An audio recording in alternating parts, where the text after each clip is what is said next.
السلام علیکم ورحمۃ اللہ وبرکاتہ۔ نحمدہ ونصلی علی رسولہ الکریم، اما بعد، عن جابر بن عبد اللہ قال لعن رسول اللہ صلی اللہ علیہ وسلم آکل الربا ومؤکلہ وکاتبہ وشاہدیہ وقال ہم سواء، رواہ مسلم۔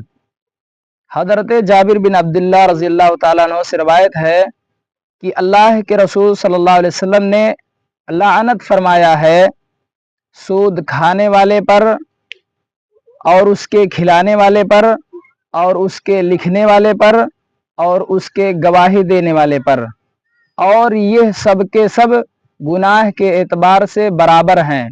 مسلم کی روایت ہے۔ اللہ رب العالمین سے دعا کہ اللہ تعالی ہمیں سود کھانے سے محفوظ رکھے۔ السلام علیکم ورحمۃ اللہ وبرکاتہ۔